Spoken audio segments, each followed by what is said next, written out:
Hello everyone, welcome to another episode on Societal Ills on NIMROD Radio Worldwide. This is a morally engaging program that examines the conduct that is detrimental to the goodwill of the society. My name is GODWIN OLUCHI, your host for today's journey. Today we'll be talking about a topic titled Violence Behind Closed Doors. Violence Behind Closed Doors. And this program will be structured into 3 segments. In the first segment, we are going to talk about the background of the topic. In the second segment, we are going to talk about the analysis embedded in the topic. Finally, in the third segment, we are going to be emphasizing on an important information of what the topic is all about.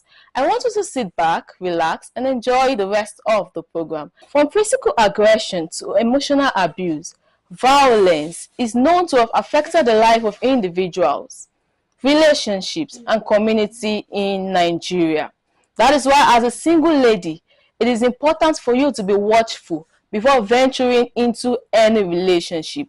You have to watch out for the traits and temperament. It's not just about praying alone. Are you compatible?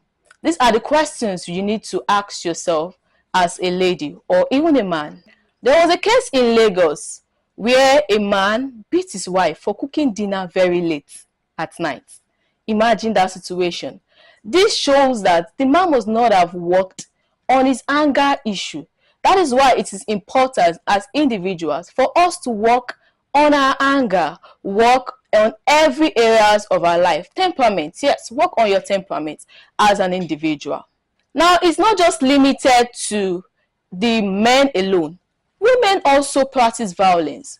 There was a case recently whereby a woman poured hot water on the face of her husband. So that's to show that it is not just one-sided, it can be both-sided. So we need to be very careful because our children might be watching.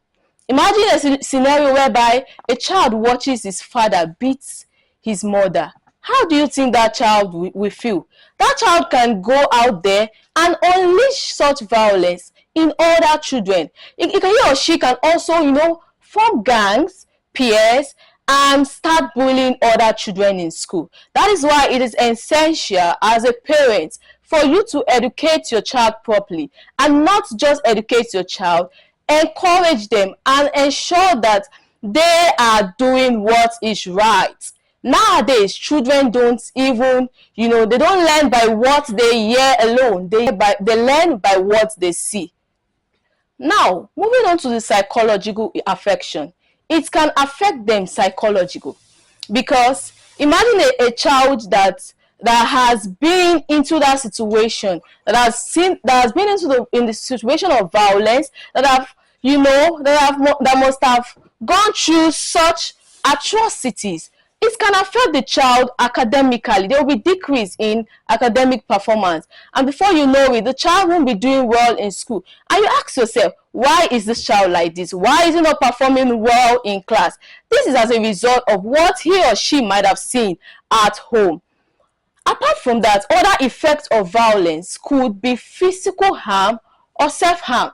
We've seen situations or cases whereby people injure themselves. They harm themselves with one sharp object or the other. This is because they might have been affected by what they experienced at home. Another effect of violence could be social isolation. Yes, you see people isolating themselves from friends and family. They are not even able to tell their family what they are going through. This is as an effect of violence that they must have experienced. Why some other individuals might have this anxiety disorder. They're not able to be free with themselves, and they have low self-esteem. Imagine an individual, not being able to express his or herself adequately. This is because of what he or she might have passed through at home, at school, and the like.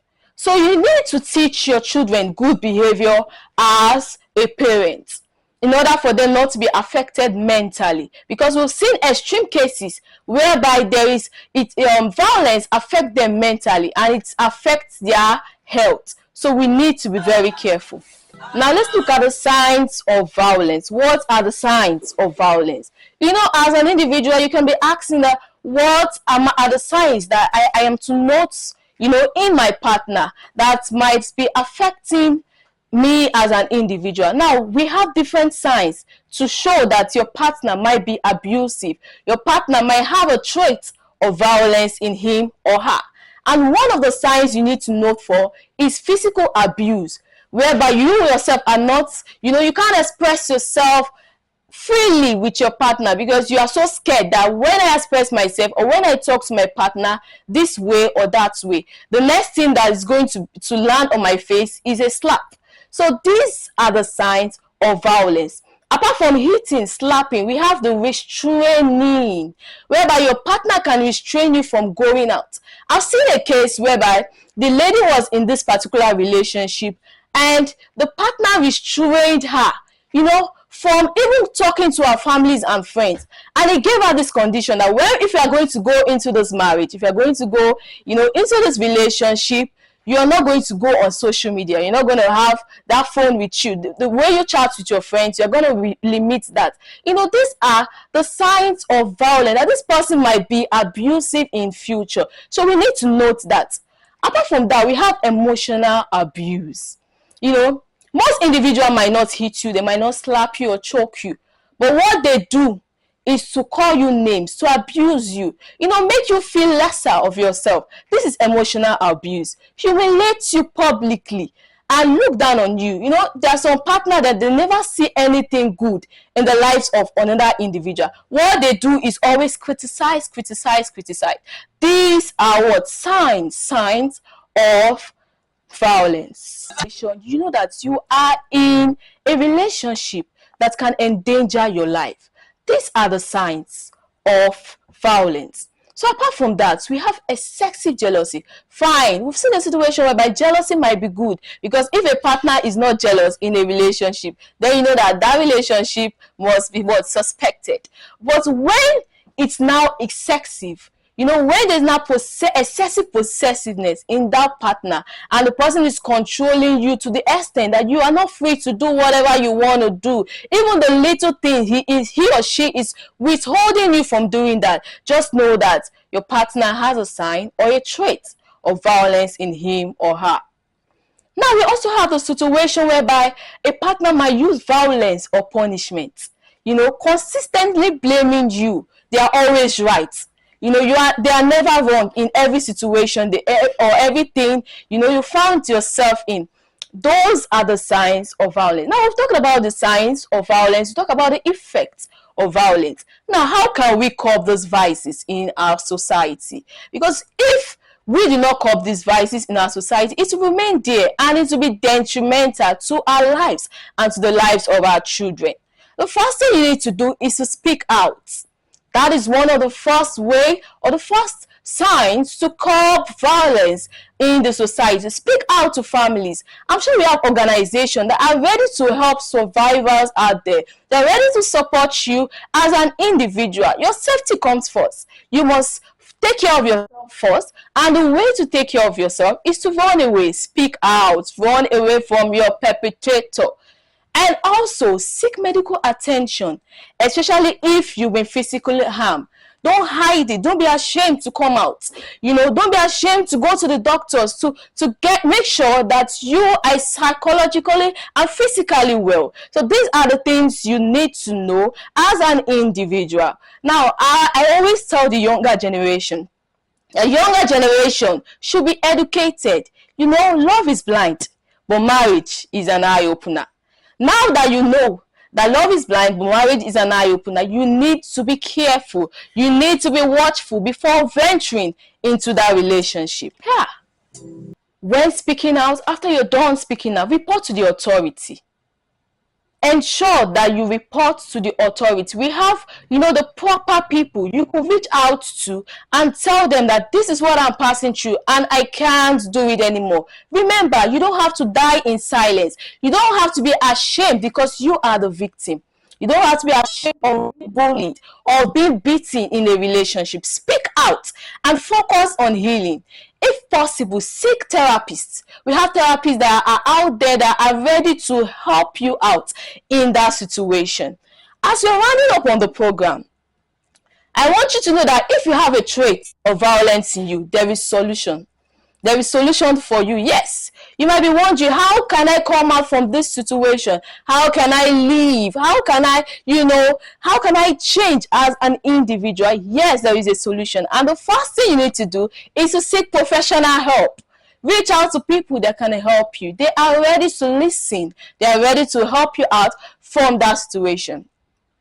And the next thing you need to note is anger management. You need to learn how to manage your anger. There was a case of a man that was always just so angry for no reason, to the extent that he can become violent. And one of the ways he was able to handle the situation was to leave the scene anytime an issue comes up. So leave the scene if you know that thing will trigger your anger. Leave the scene if possible. And also develop empathy. Learn to put yourself in other people's shoes. You might not be right all the time. There might be two rights and there might also be two wrongs.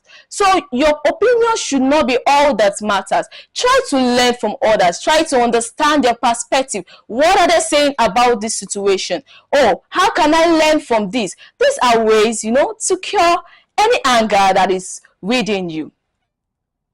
And one thing I would love to say is that love yourself. Yes, you need to love yourself. We are all special in the eyes of God. We are special in the eyes of our Creator. And just as He loves us, He wants us to know that He loves us. And we also should love ourselves. Now, we've come to the end of today's program. And I want to say a big thank you in and listening. I also want to appreciate Mrs. Adebimpe, my mentor, here, for being here today. I also want to thank Sister in the studio. Thank you so much, for supporting me and the like. Now, have an amazing weekend, everyone. Looking forward to seeing you in another episode of Society News. I remain Godwin Charity OLUCHI. Bye for now.